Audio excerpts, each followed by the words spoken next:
حج انہی کا قبول ہے جو امام زماں پہ عقیدہ رکھتے ہیں۔ جیسے 8ویں مولا جب نیشا پور کی طرف جا رہے تھے،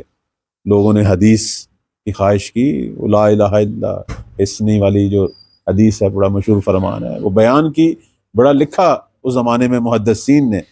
لیکن آخر میں مولا نے فرمایا کہ بشرط و شروط و انام شروط، یہ جو توحید کا قلعہ ہے، اس میں درست ہے داخل ہونے والا عذاب الہی سے نجات پائے گا، لیکن اس توحید کے قلعے میں داخل ہونے کی شرط ہے، اور آج اس کی شرط میں علی ابن موسیٰ رضا، اللہم صلی علی محمد اور آج ہمارے اعمال کی قبولیت کی شرط جو ہے وہ امام عصر حضرت بقیت اللہ پر ایمان اور اعتقاد ہے، اور ان کے دیے ہوئے راستوں پر ایمان ہے، اور ان کے فرامین پر عمل ہے۔ یہ باب اجتہاد انہوں نے کھولا ہے ہمارے لیے، یہ نظام فقاہت جو ہے، اس پر ایمان اور اس پر اعتقاد، یہ وہی راہ بقیت اللہ ہے، اور اسی ذات سے صبح و شام ہمارا تمسک، اور انہی سے عہد و پیمان، اور ان کی بارگاہ میں سلام، اور ان سے محبت اور ارادت، اور ان کی معرفت، یہی آج توحید ہے، اس کے علاوہ کچھ نہیں۔ کہتے ہیں کہ مولا جب بچپن کا عالم تھا، داخل ہوتے ہیں اپنے گھر میں، ایک شخص تھا ابو نصر شیعہ، یہ روایت بیان ہوئی ہے کمال الدین میں ظاہراً، تو امام کا تو بھی بچپن تھا، ہمارے 12ویں آقا کا، تو ابو نصر سے پوچھا، اے ابو نصر تجھے ہماری معرفت ہے؟ اس نے کہا کیوں نہیں مولا، انت مولائی وابن مولائی، آپ میرے مولا ہیں، میرے مولا کے فرزند ہیں۔ فرمایا یہ ہماری معرفت نہیں ہے کہ مجھے میرے والد کو ہمارے نسب کو جاننا۔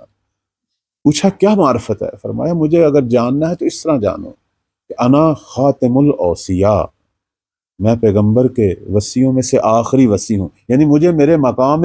وصایت سے جانو۔ آخر یہ معرفت جو ہم کہتے ہیں ائمہ کی حاصل کرنی چاہیے، صرف نام کی حد تک نہیں ہونی چاہیے کہ ہم صرف 12 ائمہ کے نام بچوں کو یاد کرا دیتے ہیں، بلکہ میں ایک دفعہ ایک جگہ پہ ماہ رمضان کے سلسلے میں گیا، تو وہاں ایک اہل سنت کے عالم دین بھی تھے ساتھ مسجد میں، اچھے تھے بڑے ماشاءاللہ، معتدل مزاج، تو مجھے کہنے لگے کہ قبلہ محترم یہ جو امام بارگاہ پر 12 اماموں کے نام لکھے ہیں، آپ کے احباب نے غلط لکھے تھے، میں نے ان کی آ کے تصحیح کروائی ہے، پتہ چلا ایک امام کا نام غلط لکھا ہوا تھا۔ تو میں نے پوچھا مومنین سے، انہوں نے کہا جی ہم سے یہ ہوئی تھی۔ تو میں حیران ہو گیا کہ وہ آ کے آپ کے، کتنی عجیب بات ہے، یعنی اتنا دور ہیں، حتیٰ ہم ظاہری نام بھی اب بچوں کو یاد کروانا چھوڑ دیا، بڑوں کو بھی یاد نہیں۔ لیکن پھر بھی اگر معرفت صرف یہ نام و نسب کو جاننا ہوتی تو ہمارے مخالفین کو بھی تھی، جس نے آ کے تصحیح کروائی۔ تو معصوم فرماتے ہیں کہ صرف نام و نسب نہیں، مجھے اگر جاننا ہے تو مجھے میرے مقامات سے جانو، میری صفات سے جانو، انا خاتم الاوصیاء، جو فرماتے ہیں وَبِي يَدْفَعُ اللَّهُ عَزَّ وَجَلَّ بَلَاءَ مِنْ أَهْلِي وَشِيَّتِي، اور میں وہ ہوں کہ جس کے وجود کی برکت سے پروردگار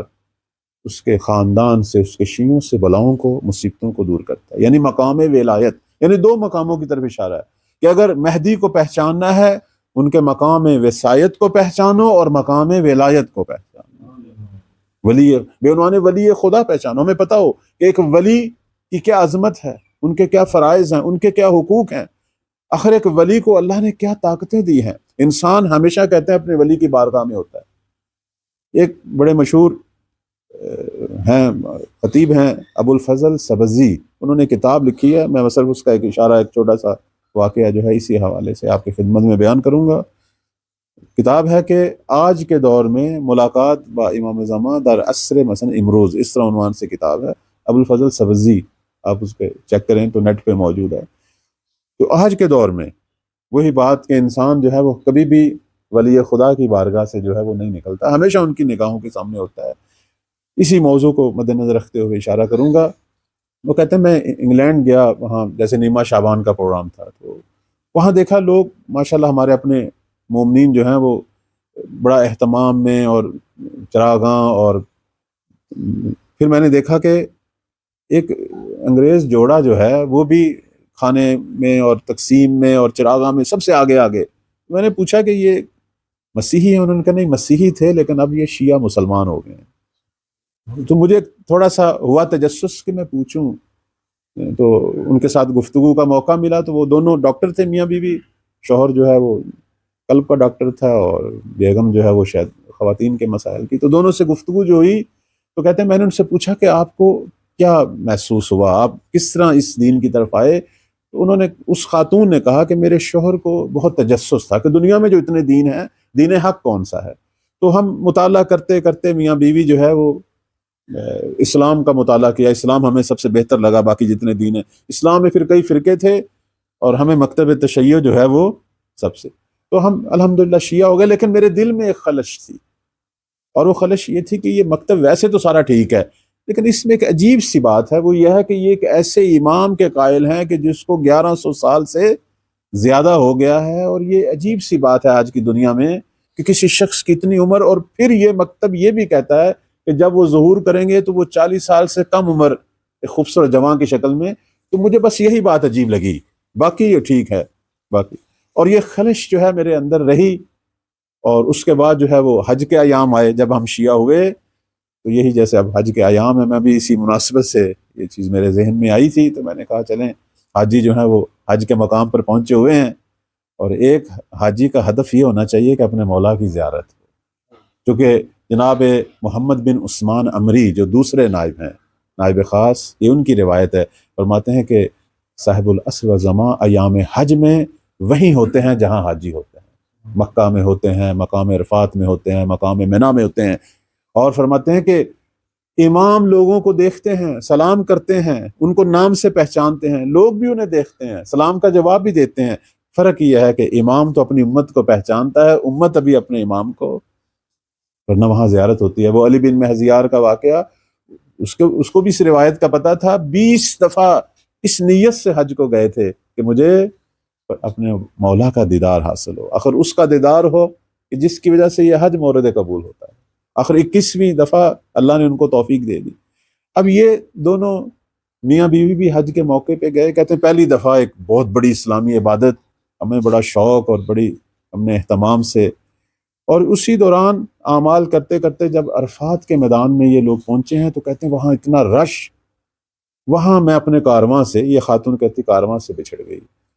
اور پورا دن میرا گزر گیا اپنے کارواں کو ڈھونڈتے ہوئے، تھک گئی، برے حال، اور نہ زبان کا پتہ اور نہ مجھے، آخر میں ایک جگہ پہ بیٹھ گئی تھک کے کہ کیا کروں، کس طرح پہنچوں۔ تو کہتے ہیں خوبصورت جوان چلتا ہوا میرے پاس آیا، اور اس نے مجھے میرے نام سے پکارا اور کہا کہ آپ گم ہو گئی ہیں، آئیں میں آپ کو آپ کے کارواں تک لے جاؤں، آپ میرے پیچھے پیچھے چلیں۔ میں اس کے پیچھے پیچھے چلی، اور چند قدم کے بعد اس نے کہا وہ سامنے آپ کا کارواں ہے، آپ اپنے کارواں کی طرف جائیں، اور اپنے میرے شوہر کا نام لیا اور ان کو بھی میرا سلام کہیں۔ تو کہنے لگی، میں نے پوچھا کہ میں اپنے شوہر کو کیا بتاؤں کہ کس نے سلام بھیجا ہے، آخر آپ ہیں کون، کہ جو اتنی وہ بتا رہی تھی کہ فصیح انگلش میں مجھ سے گفتگو کر رہے تھے، اور مجھے ایسے لگ رہے تھے جیسے میرے بہت پرانے آشنا ہوں، میں انہیں جانتی ہوں، تو میں کیا بتاؤں؟ تو انہوں نے فرمایا کہ میں وہی تو ہوں کہ جس کے بارے میں ہمیشہ تمہیں شک رہتا ہے کہ 1100 سال گزرنے کے بعد وہ کس طرح جوان ہوگا اور پھر ظاہر ہوگا اور جوانی کے عالم میں ہوگا۔ اب تو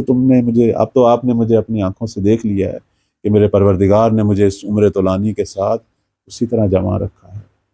تو کہہ رہی کہ میں یہ سن رہی، اور ادھر میری نظر کارواں کی طرف پڑی اور ادھر ان کی طرف دیکھا، اسی اثنا میں وہ میری آنکھوں سے اوجھل ہو گئے۔ بس کہہ رہی تھی کہ یہ وہ واقعہ، یہ جو مولا نے مجھے اپنی زیارت کا موقع دیا، میں اپنے شوہر کو سنایا، اس کے بعد ہمارے اندر ایک ایسی حدت پیدا ہوئی، ہمیں بس پتہ چلے کہیں ہمارے مولا کا کوئی پروگرام ہو رہا ہو، چاہے عزاداری ہو، چاہے کوئی بھی ہو، ہم سارے کام چھوڑ کر اس پروگرام میں بھاگے چلے آتے ہیں۔ تو یہ توفیقات ہیں۔